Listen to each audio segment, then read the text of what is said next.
Hey everyone, welcome to my channel. Today, continuing our junior version of board game series, we are looking at the junior version of the famous game Catan. Catan is a very well known game and has celebrated 25 years, and the junior version is no different. The junior version is fun, it's interesting, and it has a lot of things that brings to the table. So let's open the box and see what's inside. Before we open the box, let's look at this. It's for ages 6 plus. It takes about 30 minutes to play, and it's for 2 to 4 players. And it's for 6 plus, so we have moved on from our 5 plus junior version board games to 6 plus.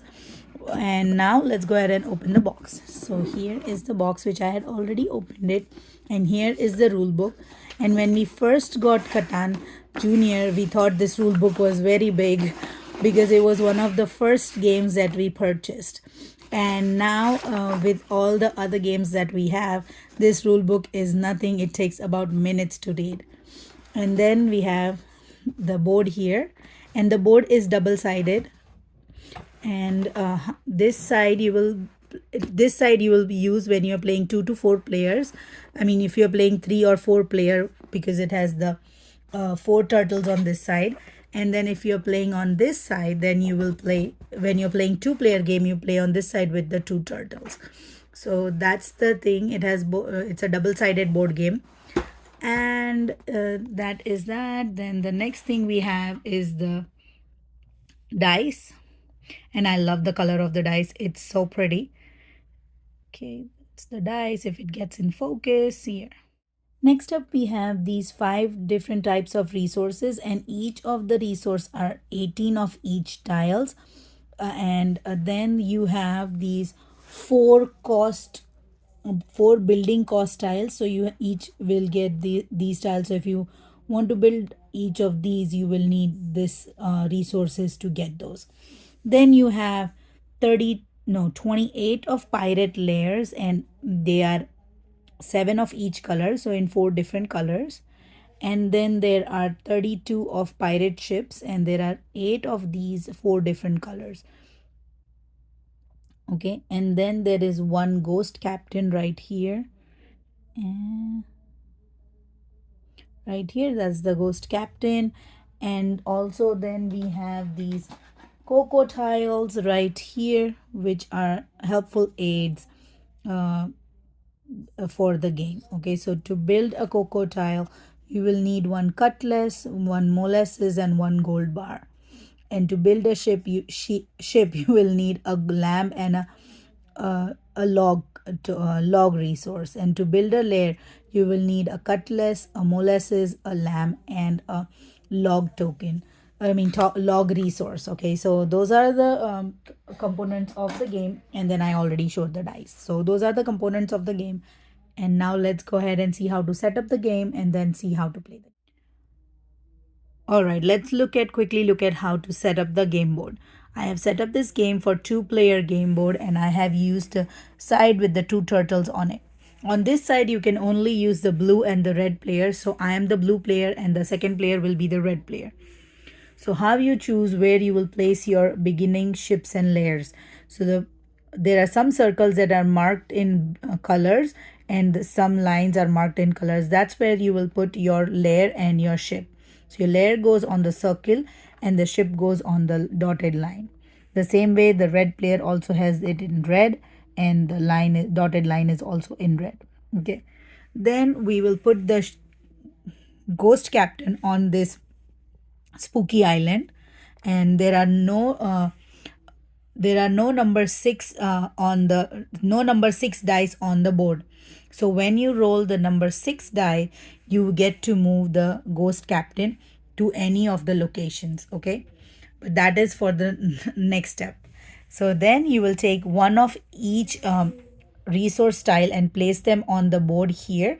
This is your market, and here you can trade on your turn once per turn. Okay, then you will give each player all their layers and remaining layers and ships. 1 resource tile of wood. This is wood, not logs. I was wrong. And 1 molasses. That will be your starting resource tiles. And 1 of this build construction or uh, building cost tiles. Okay, so that's that, and then we will shuffle the cocoa tiles and place them face down next to the board, and then we are ready to begin the game. So let's go ahead and see how to play this the game. Let me tell you one step for the setup, and that is you have to sort out all these resource tiles and put them on the side of the board. I've just used the game box itself to keep all my resources separated and neatly. So that's that, and now let's see how to play the game. So the object of the game is to be the first player to build all of the 7 layers onto the board. To build a layer, you can only build the layers on the circles, and it has to be adjacent to your ship.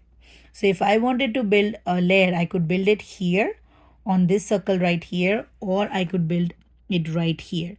If I wanted to build my layer here, I would need a ship on this dotted line, or on this dotted line, or on this dotted line. Um, but to get to this dotted line, first I need to build a layer here. Okay, so your ships build adjacent to your layers, and your layers build adjacent to your ship, so you will always go in a line. You cannot skip that. Okay, first thing on your turn you will do is you will roll the die. So I rolled a 6. When you roll a 6, there is no 6 on the game board right here, and that means when you roll a 6, you get to move this ghost captain on any one of the islands. So I'm going to place the ghost captain here, so that if I roll a 3, the red player will not be able to collect the wood resource tile. Okay, so that my rolling is done. Next you can do build, buy and trade, and you can do this in any order. So currently I don't have resources to build any of the items, so I will go ahead and I have nothing to trade at the moment. Or I can trade no I can trade my molasses for the goat with the market, but the problem will be that um, I have no place to build my ship at the moment. So first I need all the resources to build the layer, to then build the ship. Okay, so and I don't have resources to build to buy a cocoa tile. Okay, so I cannot do anything right now, and I cannot even do trade. But there are two options to trade. One is you can trade with the market. When you trade with the market, you have to give one resource and take another resource. So I can give like one of the wood tokens, wood resource tile, and take the goat resource tile. And this is a goat resource tile and not a not a lamb. Okay, that was my mistake. So I can do that, and if I wanted to, I can also directly trade with the stockpile itself. But to trade with the stockpile, you need two resources to put back, and they should be a match resource. So I have to put either 2 wood or 2 molasses back in the resource pile to get one of the resources, but I currently do not have anything to do that. So I'm going to end my turn, and it will be the red player's turn, and the red player is then going to roll the die, and they rolled a 4. So when they roll a 4, every player so there's a 4 here and here, and when you roll the die, whatever the outcome is, all the players will get affected by it.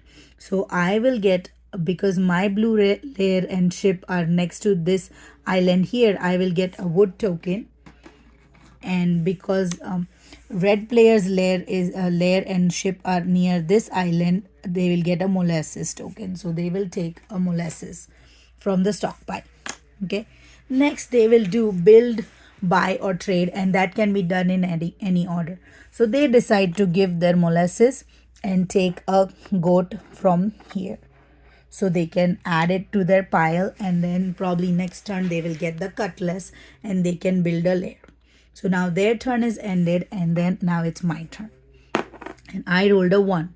So since my this ship and lair are on next to this island, I will get a goat resource tile, and the red player will get a cutlass. That is an advantage to them, because now they don't need to trade in on their turn. They don't need to trade. They can just build their lair first, and I will get a goat token.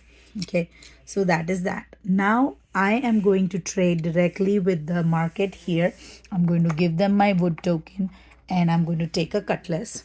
So now I have all the 4 resources that I need to build my lair. So I'm going to put all these resources back into the stockpile and build a lair. So I'm going to build it right here. Okay. And now my turn is done, and it'll be the red player's turn. So they rolled a 4 again. So I'll get a wood token like the last time right here, and the red player will get the molasses from like from here, from this island. Okay. And now they are going to build their lair without trading, and they will build it, say, right here. Okay. And now they want to end their turn, and then now it's my turn, and you will keep going back and forth building building the tiles, and building the ships and layers and collecting resource tokens as required. Okay, so now let's see 2 more things. When you there is a ghost token on this, ghost captain on this island. So say if I roll a 3 on my turn, I will be able to collect the molasses, but where the red player will not be able to collect a wood token because the ghost captain is on that island. So they would not be able to collect resource. Whenever a ghost captain is on any island, the player whose ship and lair are next to that island would not be able to collect that resource. Okay, so that is one thing. So that will always, when you get to move the ghost captain, you should always put it on opposite players island close to opposite players lair and ship, so that they cannot collect resource from the dice rolling to the number they like number 3 for this for here. Okay, so that's that. Next, say I have enough resource to buy one of the cocoa tiles. So when I buy the cocoa tile, I'll take the topmost one, and here it says take 2 molasses and take 2 wood two wood resource and 2 molasses resource token. So I will immediately take these resources from the stockpile and leave this face up in front of me, and whoever has the most cocoa tiles will get to build their lair on the spooky island right here.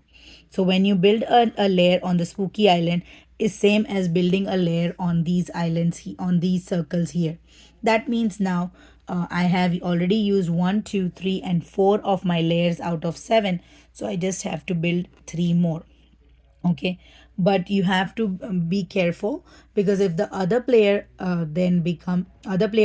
player also gets one cocoa tile, then you will have to take your layer away from here.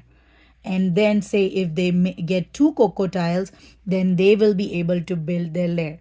So whoever has the maximum of cocoa tiles will get to build 1 lair on the spooky island. Okay, so that is your advantage, and it also become a disadvantage if the other player gets more cocoa tiles than you. Okay, so that is the how you play the game. Those are the simple rules, and once a player builds all 7 of their layers, they win the game. Guys, that's about it for this video. I hope you enjoyed this video. Please give me a thumbs up if you did.